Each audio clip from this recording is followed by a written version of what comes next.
The following morning, Ezio woke late, but found to his relief that his father had no immediate business for him to see to. He wandered into the garden, where he found his mother overseeing work on her cherry trees, from which the blossom was just beginning to fade. She smiled when she saw him and beckoned him over. Maria Auditore was a tall, dignified woman in her early 40s, her long black hair braided under a pure white muslin cap edged with the black and gold colors of the family. "Ezio, buongiorno, madre. How are you?" "Better, I hope." Gently she touched the wound on his head. "I'm fine. Your father said you should rest as long as you could." "I have no need of rest, Mama." "Well, at any rate there will be no excitement for you this morning. Your father has asked that I take care of you. I know what you've been up to." "I don't know what you mean." "Don't play games with me, Ezio. I know about your fight with Vieri. He has been spreading foul stories about our family. I could not let that go unpunished. Vieri's under pressure, the more so since his father was arrested." She paused thoughtfully. "Francesco de Pazzi may be many things, but I never would have imagined him capable of joining a plot to murder a duke." "What will happen to him?" "There'll be a trial. I imagine your father may be a key witness when our own Duke Lorenzo returns." Ezio looked restless. "Don't worry, you've nothing to fear, and I'm not going to ask you to do anything you wouldn't like. In fact, I want you to accompany me on an errand I have to run. It won't take long, and I think you may even find it enjoyable." "I'll be happy to help you, Mama." "Come then, it's not far." They left the palazzo on foot together, arm in arm, and walked in the direction of the cathedral, to the small quarter near it where many of the artists of Florence had their workshops and studios. Some, like those of Verrocchio and the rising star Alessandro di Moriano Filippi, who'd already acquired the nickname Botticelli, were large, busy places, where assistants and apprentices were busy grinding colors and mixing pigments. Others, humbler. It was at the door of one of these that Maria halted and knocked. It was opened immediately by a handsome, well-dressed young man, almost dandified but athletic-looking, with a shock of dark brown hair and a luxuriant beard. He might have been 6 or 7 years older than Ezio. "Madonna Auditore, welcome. I've been expecting you." "Leonardo, buongiorno." The two exchanged formal kisses. This artist must be well in with my mother, thought Ezio, but already he liked the look of the man. "This is my son, Ezio," continued Maria. The artist bowed. "Leonardo da Vinci," he said. "Molto onorato, signore." "Maestro." "Not quite that yet," smiled Leonardo. "But what am I thinking of?" Come in, come in. Wait here. I'll see if my assistant can find some wine for you while I go and get your paintings." The studio was not large, but the clutter in it made it look even smaller than it was. Tables were heaped with the skeletons of birds and small mammals, while jars filled with colorless fluid contained organic objects of one kind or another, though Ezio was hard put to it to recognize any of them. A broad workbench at the back held some curious structures painstakingly crafted in wood, and 2 easels bore unfinished paintings whose tones were darker than usual, and whose outlines were less clearly defined. Ezio and Maria made themselves comfortable, and emerging from an inner room, a handsome youth appeared with a tray bearing wine and small cakes. He served them, smiled shyly, and withdrew. "Leonardo's very talented." "If you say so, madre. I know little of art." Ezio thought that his life would consist of following in his father's footsteps, even though, deep within him, there was a rebellious and adventurous streak which he knew would sit ill in the character of a Florentine banker. In any case, like his older brother, he saw himself as a man of action, not as an artist or a connoisseur. You know, self-expression is a vital part of understanding life and enjoying it to the full. She looked at him. "You should find an outlet yourself, my dear." Ezio was piqued. "I have plenty of outlets." "I meant apart from tarts," retorted his mother matter-of-factly. "Mother," but Maria's only answer to that was a shrug and a pursing of her lips. "It would be good if you could cultivate a man like Leonardo as a friend. I think he has a promising future ahead of him." From the look of this place, I'm inclined to disagree with you. Don't be cheeky. They were interrupted by Leonardo's return from his inner room carrying 2 boxes. He set one down on the ground. Do you mind carrying that one? He asked Ezio. I'd ask Agnolo, but he has to stay and guard the shop. Also, I don't think he's strong enough for this kind of work, poor dear. Ezio stooped to pick up the box and was surprised at how heavy it was. He almost dropped it. Careful, warned Leonardo. The paintings in there are delicate, and your mother's just paid me good money for them. Shall we go? Said Maria. I can't wait to hang them. I've selected places which I hope you'll approve of, she added to Leonardo. Ezio balked at this a little. Was a fledgling artist really worth such deference? As they walked, Leonardo chatted amiably, and Ezio found that despite himself he was won over by the other man's charm. And yet there was something about him that he instinctively found disquieting, something he couldn't quite put his finger on. A coolness? A sense of detachment from his fellow beings? Perhaps it was just that he had his head in the clouds, like so many other artists, or so Ezio was told. But Ezio felt an instant, instinctive respect for the man. So, Ezio, what do you do? Leonardo asked him. He works for his father, Maria replied. Ah, a financier. Well, you were born in the right city for that. It's a good city for artists too, said Ezio. All those rich patrons. There are so many of us, though, grumbled Leonardo. It's hard to attract attention. That's why I am so indebted to your mother. Mind you, she has a very discerning eye. Do you concentrate on painting? Asked Ezio, thinking of the diversity he'd seen in the studio. Leonardo looked thoughtful. That's a hard question. To tell the truth, I'm finding it difficult to settle down to anything now I'm on my own. I adore painting and I know I can do it, but somehow I can see the end before I get there, and that makes it hard to finish things sometimes. I have to be pushed. But that's not all. I often feel that my work lacks, I don't know, purpose. Does that make any sense? You should have more faith in yourself, Leonardo, said Maria. Thank you, but there are moments when I think I'd rather do more practical work that has a direct bearing on life. I want to understand life, how it works, how everything works. Then you'd have to be 100 men in one, said Ezio. If only I could be. I know what I want to explore, architecture, anatomy, engineering even. I don't want to capture the world with my brush, I want to change it. He was so impassioned that Ezio was more impressed than irritated. The man clearly wasn't boasting. If anything, he seemed almost tormented by the ideas that simmered within him. Next thing, thought Ezio, is that he'll tell us he's involved with music and poetry as well. Do you want to put that down and rest for a moment, Ezio? Leonardo asked. It might be a bit too heavy for you. Ezio gritted his teeth. No, grazie. Anyway, we're almost there.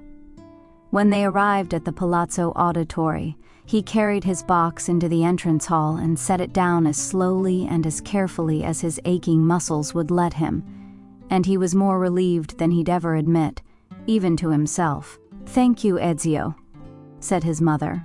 I think we can manage very well without you now, though of course if you wish to come and help with the hanging of the pictures. Thank you, Mother. I think that's a job best left to the two of you. Leonardo held out his hand. It was very good to meet you, Ezio. I hope our paths cross again soon. Ancio, you might just call one of the servants to give Leonardo a hand, Maria told him. No, said Leonardo. I prefer to take care of this myself. Imagine if someone dropped one of the boxes. And bending his knees, he hoisted the box Ezio had put down into the crook of his arm. Shall we? He said to Maria. This way, said Maria. Goodbye, Ezio. I'll see you at dinner this evening. Come, Leonardo. Ezio watched as they left the hall. This Leonardo was obviously one to respect. After lunch, late in the afternoon, Giulio came hurrying, as he always did, to tell him that his father required his presence in the office. Ezio hastened to follow the secretary down the long oak-lined corridor that led to the back of the mansion. Ah, Ezio, come in, my boy. Giovanni's tone was serious and businesslike. He stood up behind his desk, on which 2 bulky letters lay, wrapped in vellum and sealed. "They say Duke Lorenzo will return tomorrow, or the day after at the latest," said Ezio. "I know, but there is no time to waste. I want you to deliver these to certain associates of mine here in the city." He pushed the letters across the desk. "Yes, father. I also need you to retrieve a message which a carrier pigeon should have brought to the coop in the piazza at the end of the street. Try to make sure no one sees you fetch it." "I'll see to it." "Good. Come back here immediately you've finished. I have some important things I need to discuss with you." "Sir." "So this time behave. No scrapping this time." Ezio decided to tackle the pigeon coop first. Dusk was approaching, and he knew there'd be few people out at that time. A little later, the square would be thronged with Florentines making their passeggiata. When he reached his goal, he noticed some graffiti on the wall behind and above the coop. He was puzzled. Was it recent, or had he just never been aware of it before? Carefully inscribed was a line he recognized from the book of Ecclesiastes: "He that increaseth knowledge increaseth sorrow." A little below this, someone had added in a ruder script, "Where is the prophet?" But his mind soon returned to his task. He recognized the pigeon he was after instantly. It was the only one with a note attached to its leg. He detached it quickly and gently placed the bird back on its ledge. Then he hesitated. Should he read the note? It wasn't sealed. Quickly he unrolled the little scroll and found it contained nothing but a name, that of Francesco de Pazzi. Ezio shrugged. He supposed that would mean something more to his father than it did to him. Why the name of Vieri's father, and one of the possible conspirators in a plot to topple the Duke of Milan, facts already known to Giovanni, should be of further significance was beyond him, unless it signified some kind of confirmation. But he had to hurry on with his work. Stashing the note in his belt pouch, he made his way to the address on the first envelope. Its location surprised him, for it was in the red light district. He'd been there often with Federico, before he had met Christina, that is, but he had never felt comfortable there. He placed a hand on his dagger hilt to reassure himself as he approached the dingy alley his father had indicated. The address turned out to be a low tavern, ill-lit, and serving cheap Chianti in clay beakers. At a loss about what to do next, for there seemed to be no one about, he was surprised by a voice at his side. "You Giovanni's boy?" He turned to confront a rough-looking man whose breath smelled of onions. He was accompanied by a woman who might once have been pretty, but it looked as if 10 years on her back had rubbed most of any loveliness away. If it was left anywhere, it was in her clear, intelligent eyes. "No, you idiot," she said to the man. "He just happens to look exactly like his dad." "You got something for us," said the man, ignoring her. "Give it here." Ezio hesitated. He checked the address. It was the right one. "Hand it over, friend," said the man, leaning closer. Ezio got a full blast of his breath. Did the man live on onions and garlic? He placed the letter in the man's open hand, which closed round it immediately, and transferred it to a leather pouch at his side. "Good boy," he said, and then smiled. Ezio was surprised to see that the smile gave his face a certain surprising nobility, but not his words. "And don't worry," he added, "we ain't contagious." He paused to glance at the woman. "At least I ain't." The woman laughed and punched his arm. Then they were gone. Ezio made his way out of the alley with relief. The address on the second letter directed him to a street just west of the baptistry. A much better district, but a quiet one at this time of day. He hastened across town. Waiting for him under an arch which spanned the street was a burly man who looked like a soldier.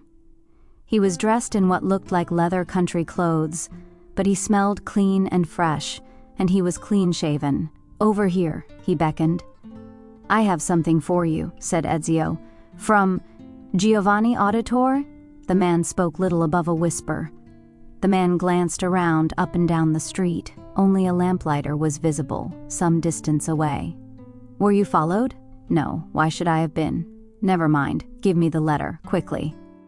Ezio handed it over. "Things are hotting up," said the man. "Tell your father they're making a move tonight. He should make plans to get to safety." Ezio was taken aback. What? What are you talking about? I've already said too much. Hurry home. And the man melted into the shadows. Ezio called after him. What do you mean, come back?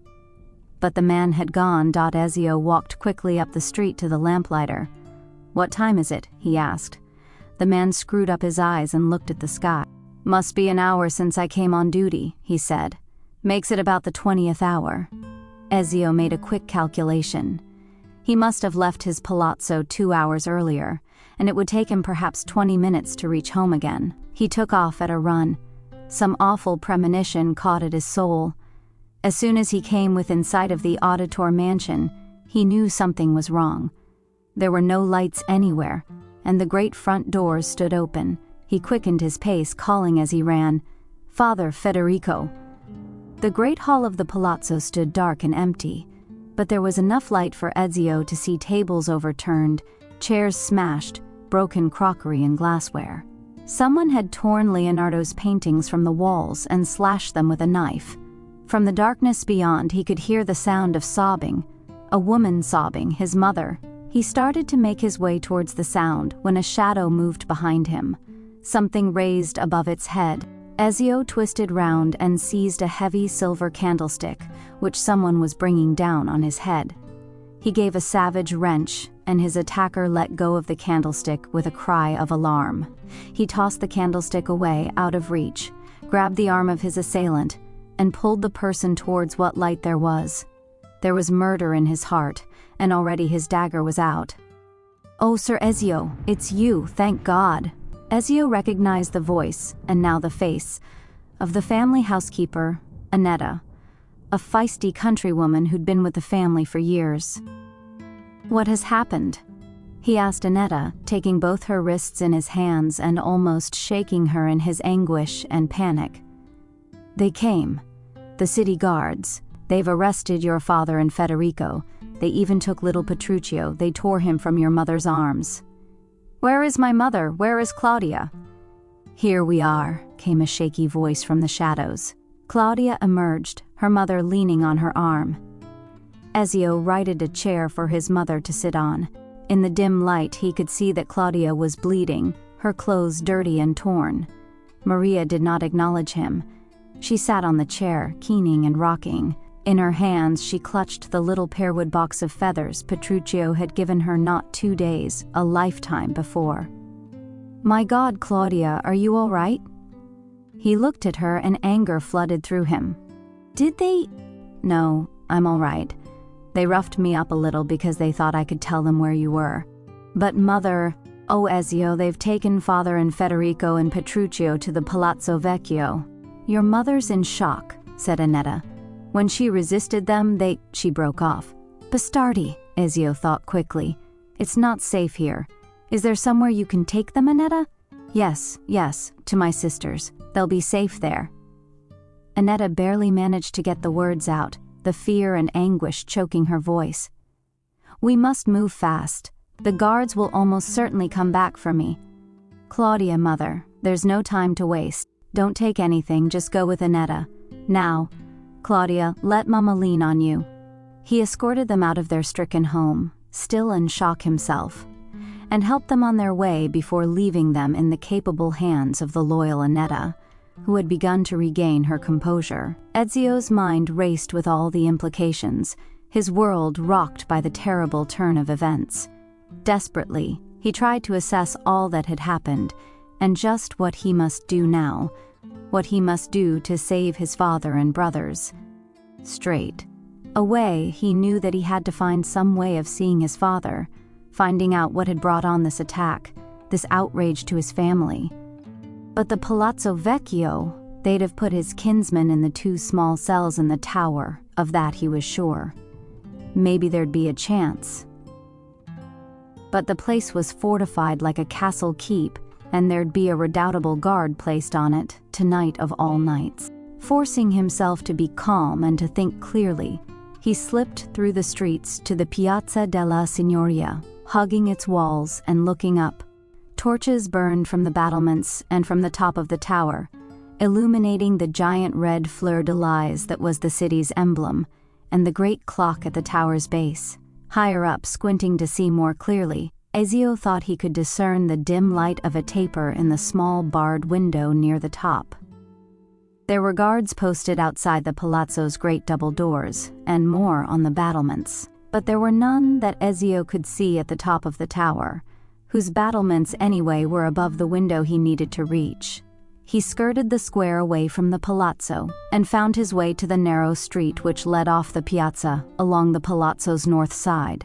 Fortunately, there were still a reasonable number of people about, strolling and enjoying the evening air. It seemed to Ezio that he suddenly existed in another world from theirs, that he had been cut off from the society he had swum in like a fish until only 3 or 4 short hours ago. He bristled at the thought that life could still continue in its even routine for all these people, while that of his own family had been shattered. Again, he felt his heart swell with an almost overwhelming rush of anger and fear. But then he turned his mind firmly back to the work in hand, and a look of steel crossed his face. The wall rising above him was sheer and giddyingly high, but it was in darkness, and that would be to his advantage. Moreover, the stones of which the palazzo was constructed were rough-hewn, so he would have plenty of handholds and footholds to aid him in his ascent. One problem would be any guards posted on the north side battlements, but he'd have to deal with that when he came to it. He hoped that most would be grouped along the west-facing main facade of the building. Taking a breath and glancing round, there was no one else in this dark street. He gave a leap, took a firm hold of the wall, gripped with his toes in their soft leather boots, and began to scale upwards. Once he'd reached the battlements, he dropped to a crouch, the tendons in his calves straining with tension. There were 2 guards here, but they had their backs to him, looking towards the lighted square beneath. Ezio stayed motionless for a moment, until it became clear that any sound he'd made had not alerted them to his presence. Staying low, he darted towards them and then struck, drawing them back, one hand around each of their necks, using their own weight and the element of surprise to bring them down on their backs. In barely a heartbeat, he had their helmets off and smashed their heads together violently.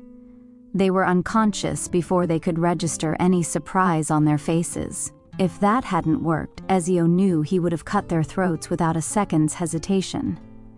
He paused again, breathing hard. Now for the tower. This was of more smoothly trimmed stone, and the going was hard. What's more, he had to climb round from the north to the west side of it, where the cell window was. He prayed that no one in the square or on the battlements would look up. He didn't fancy being brought down by a crossbow bolt after having got so far. The corner where the north and west walls met was hard and unpromising, and for a moment, Ezio clung there, frozen, looking for a handhold that didn't seem to exist. He looked down and saw far beneath him one of the guards on the battlements looking up. He could see the pale face clearly. He could see the man's eyes. He pressed himself to the wall. In his dark clothing, he'd be as conspicuous as a cockroach on a white tablecloth. But, inexplicably, the man lowered his gaze and continued his patrol. Had he seen him?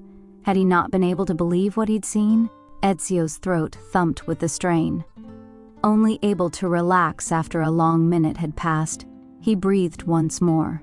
After a monumental effort, he arrived at his goal, grateful for the narrow ledge on which he could just perch as he peered into the narrow cell beyond the window. God is merciful, he thought, as he recognized the figure of his father, his back turned towards him, apparently reading by the thin light of a taper. "Father," he called softly. Giovanni spun round.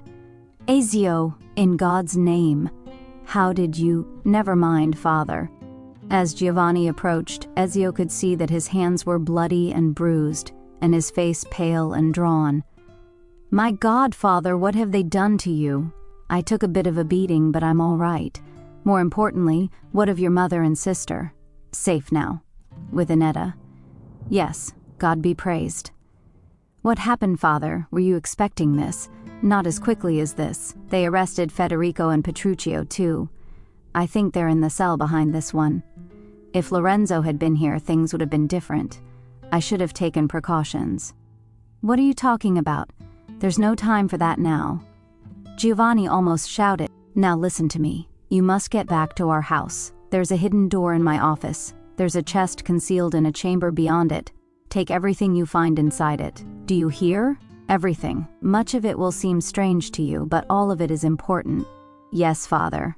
Ezio shifted his weight slightly, still clinging for dear life to the bars that crossed the window.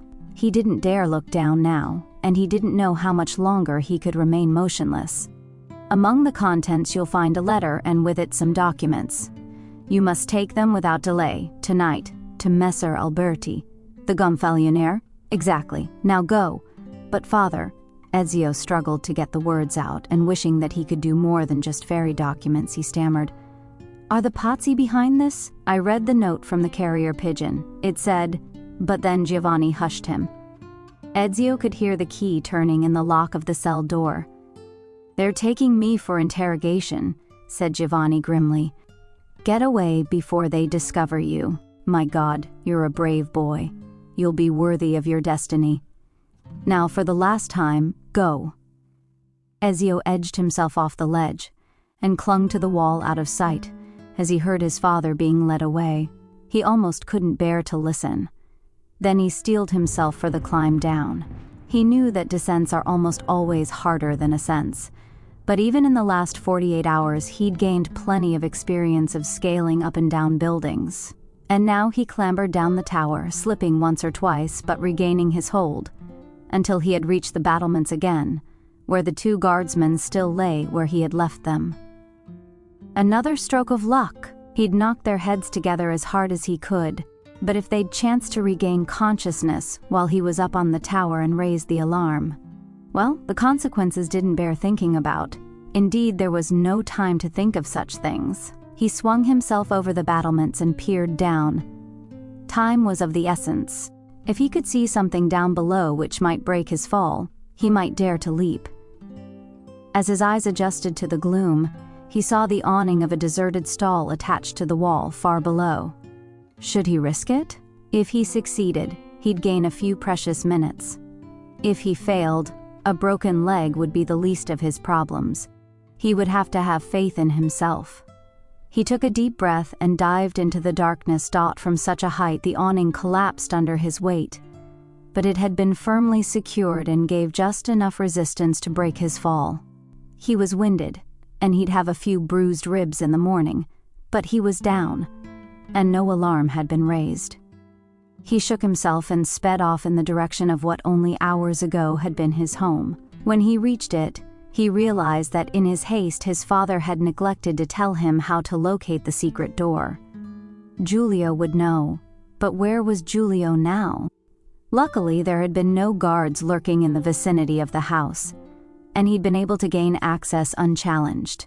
He had stopped for a minute outside the house, almost unable to propel himself in through the darkness of the doorway. It seemed that the house had changed, its sanctity defiled. Again, Ezio had to collect his thoughts, knowing that his actions were critical. His family depended on him now. He pressed on into his family home, into the dark. Shortly afterwards, he stood in the center of the office, eerily lit by a single candle, and looked about him. The place had been turned over by the guards, who had clearly confiscated a large number of bank documents, and the general chaos of fallen. Bookcases, overturned chairs, drawers cast to the ground, and scattered papers and books everywhere didn't make Ezio's task any easier. But he knew the office.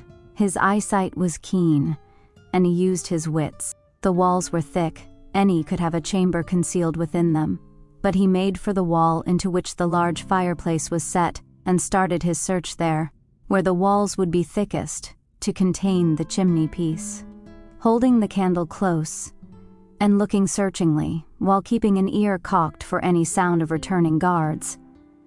Finally, on the left-hand side of the great molded mantel, he thought he could discern the faint outline of a door set into the paneling.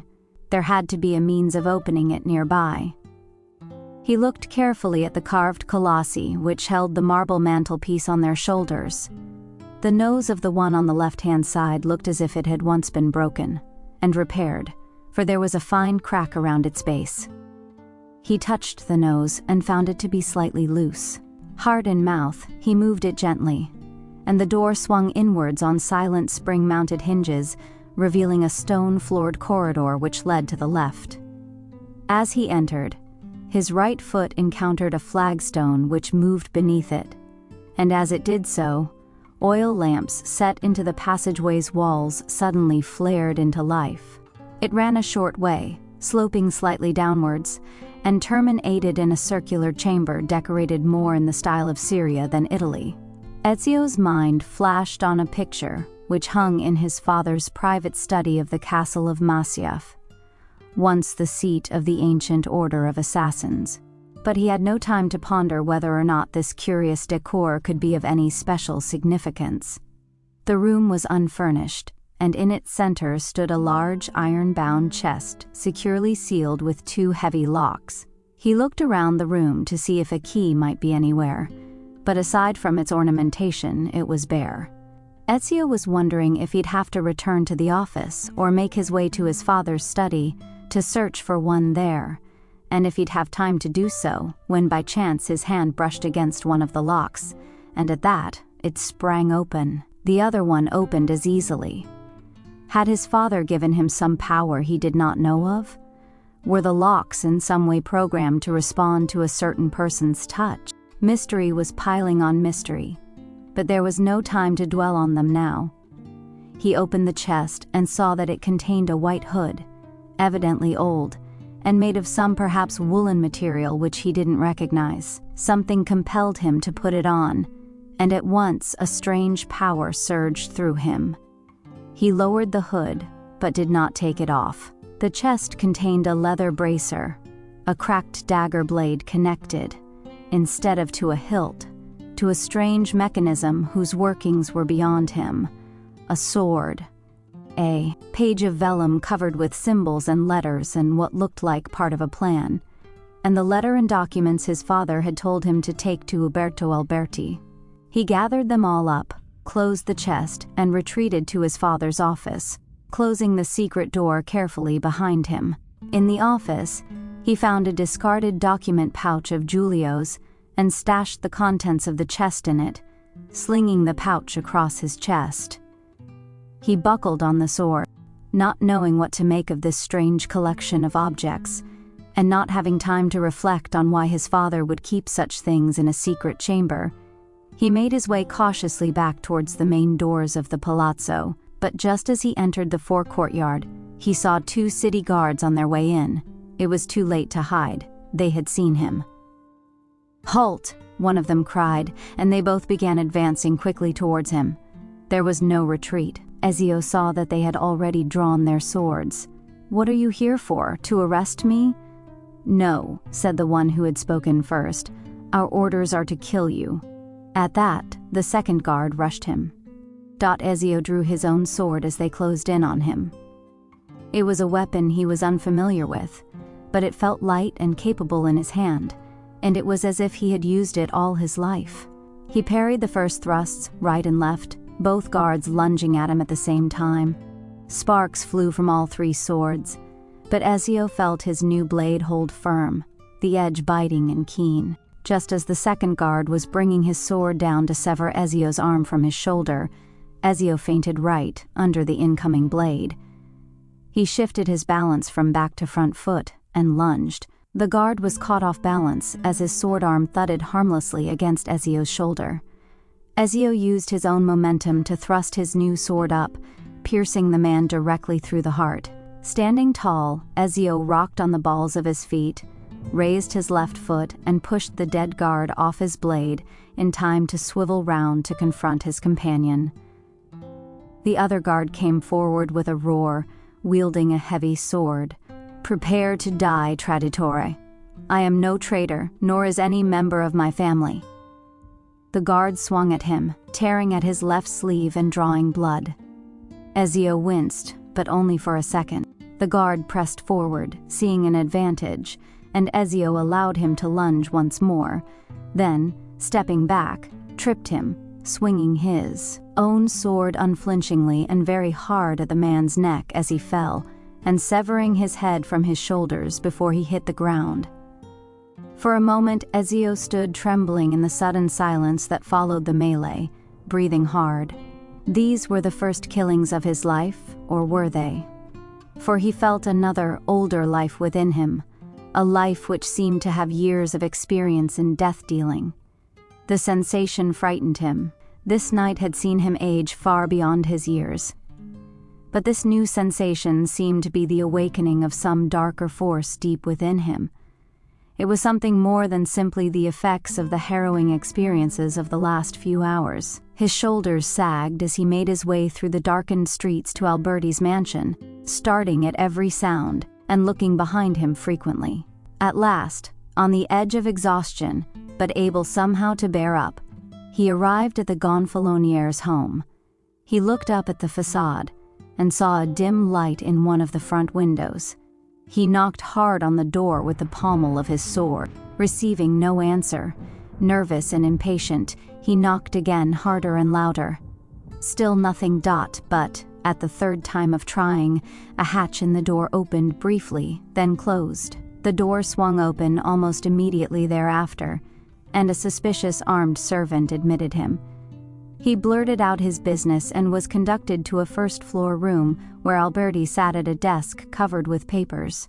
Beyond him, half turned away and sitting in a chair by a dying fire, Ezio thought he could see another man, tall and powerful, but only part of his profile was visible, and that indistinctly. "Ezio?" Alberti stood up, surprised. "What are you doing here at this hour?" I don't..." Alberti approached him and put a hand on his shoulder. "Wait, child, take a breath, collect your thoughts." Ezio nodded. Now he felt safer. He also felt more vulnerable. The events of the evening and night since he had set out to deliver Giovanni's letters were catching up with him. From the brass pedestal clock on the desk, he could see that it was close to midnight. Could it really only be 12 hours since Ezio the boy had gone with his mother to collect paintings from an artist's studio? Despite himself, he felt close to tears. But he collected himself, and it was Ezio the man who spoke. "My father and brothers have been imprisoned. I do not know on whose authority. My mother and sister are in hiding, and our family seat is ransacked. My father enjoined me to deliver this letter and these papers to you." Ezio drew the documents from his pouch. "Thank you." Alberti put on a pair of eyeglasses and took Giovanni's letter to the light of the candle burning on his desk. There was no sound in the room apart from the ticking of the clock and the occasional soft crash as the embers of the fire collapsed on themselves. If there was another presence in the room, Ezio had forgotten it. Alberti now turned his attention to the documents. He took some time over them and finally placed one of them discreetly inside his black doublet. The others he put carefully to one side, apart from the other papers on his desk. "There's been a terrible misunderstanding, my dear Ezio," he said, taking off his spectacles. "It's true that allegations were laid, serious allegations, and that a trial has been scheduled for tomorrow morning. But it seems that someone may have been, perhaps for reasons of their own, overly zealous. But don't worry, I'll clear everything up." Ezio hardly dared to believe him. "How?" "The documents you've given me contain evidence of a conspiracy against your father and against the city. I'll present these papers at the hearing in the morning, and Giovanni and your brothers will be released, I guarantee it." Relief flooded through the young man. He clasped the Gonfalonier's hand. "How can I thank you?" "The administration of justice is my job, Ezio. I take it very seriously," and for a fraction of a second he hesitated. "Your father is one of my dearest friends." Alberti smiled. "But where are my manners? I haven't even offered you a glass of wine." He paused. "And where will you spend the night?" "I still have some urgent business to attend to, but my servants will see that you have food and drink and a warm bed." At the time, Ezio didn't know why he refused so kind an offer. It was well after midnight by the time he left the Gonfaloniers' mansion. Pulling up his hood again, he prowled through the streets trying to arrange his thoughts. Presently, he knew where his feet were taking him. Once there, he climbed to the balcony with greater ease than he'd imagined possible. Perhaps urgency lent strength to his muscles, and knocked gently on her shutters, calling quietly, Christina, amor, wake up, it's me. He waited, silent as a cat, and listened. He could hear her stirring, rising, and then her voice, scared on the other side of the shutters. Who is it? Ezio. She opened the shutters swiftly. What is it? What's wrong? Let me come in, please. Sitting on her bed, he told her the whole story. I knew something was amiss, she said. My father seemed troubled this evening, but it does sound as if all will be well. I need you to let me stay here tonight. Don't worry, I'll be gone long before dawn, and I need to leave something with you for safekeeping. He unslung his pouch and placed it between them. I must trust you. Oh, Ezio, of course you can. He fell into a troubled sleep in her arms.